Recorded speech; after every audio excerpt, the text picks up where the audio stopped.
le partage de connaissances, beaucoup, beaucoup de partage.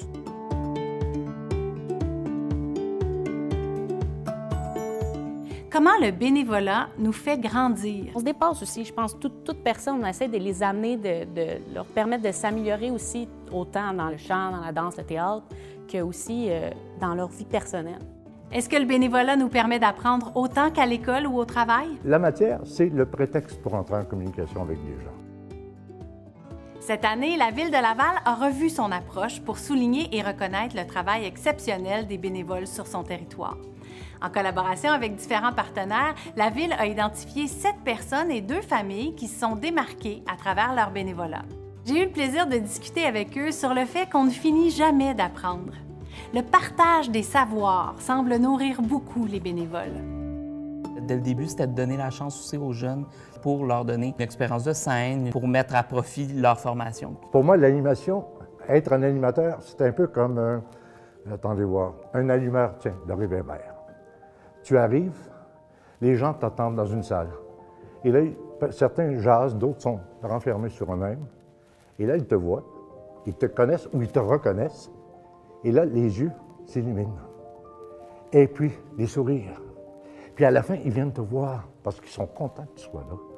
C'est la plus belle récompense que tu peux savoir. On apporte nos compétences, ce qu'on a appris. Au niveau du bénévolat, Lise m'a appris beaucoup, je dirais presque tout. Ça a été comme, je vous dirais, mon mentor en bénévolat par rapport au patinage artistique. Elle trouve toujours une façon humoristique de parler d'une erreur qui a pu être faite, mais elle n'appelle ça jamais une erreur, c'est une création. Elle a décidé de fonder la troupe parce qu'elle voulait avoir s'occuper de faire chanter les jeunes. J'ai vécu beaucoup d'expériences et surtout dans mon bénévolat, je peux te dire que c'est incroyable, toutes les belles expériences que j'ai vécues. Quand tu t'impliques beaucoup dans quelque chose, puis que tu te dépasses, puis ça permet aussi beaucoup l'acceptation de soi. L'autonomie aussi, c'est une valeur importante à donner aux autres. Tout faire pour eux, je pense pas que tu peux avancer. If you're gonna go and give, it's not the quantity, it's not the time, it's the quality. Give an hour, give 30 minutes, but if you're gonna do it, enjoy it. Smile, let the kids have a good time, because at the end of the day, it's a memory. They remember it. They remember that few moments where someone's encouraging them or someone's giving back and they're learning from these moments. L'Assemblée annuelle de Patinage Canada. Et on a tenu ça au Sheraton et avec des gens formidables qui étaient avec moi de Laval. On a fait une glace artificielle et il y a eu du patinage artistique. On avait toute la salle. Le trio Cousineau reste pour moi un exemple exceptionnel de bénévolat dans le milieu culturel.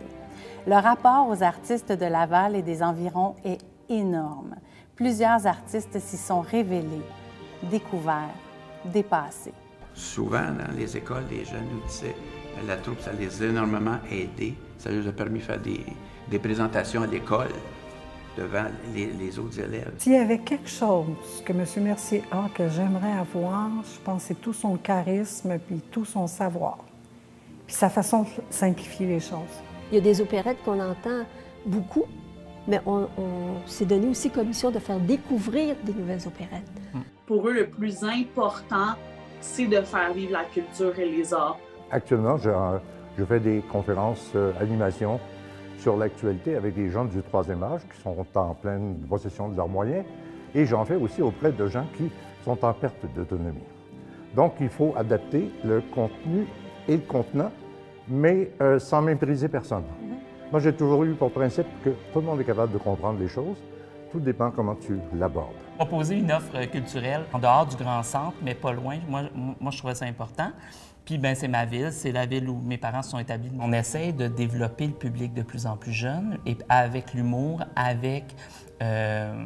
en engageant aussi des comédiens plus jeunes, ils attirent leur monde. Donc, ça, c'est une des valeurs qu'on a, là, de l'accessibilité. Parlant de la pandémie, justement, qu'est-ce que ça t'a fait quand tu as vu, oups, il n'y aura peut-être plus là, de scoutisme, qu'est-ce qu'on va faire avec ça? Le scoutisme, c'est surtout une méthode, c'est surtout un projet éducatif pour les jeunes.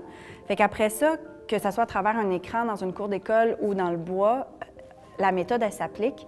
Mais une semaine plus tard, on était en virtuel, puis on a continué toute l'année, on a fait des activités l'été. L'essence du scoutisme était là pareil, même si c'était à travers un écran. c'est pas le contexte qui définit ce que c'est le scoutisme, c'est ce qu'on fait puis comment on le fait. Quelqu'un a un problème, il vient à l'atelier, il dit « Pauline, est-ce que tu peux m'aider? » Et il regarde, elle dit « Tu peux faire ci, tu peux faire ça. » Comme tu vois, il y a des millions de possibilités, des heures et des heures de plaisir. Dans le bénévolat, on peut voir une soif d'apprentissage et une quête de développement personnel. Il y a plusieurs autres facettes aussi. Vous pouvez visionner les autres entrevues de la série sur le site web de la Ville de Laval et surtout, restez à l'affût sur notre page Facebook pour plus de détails.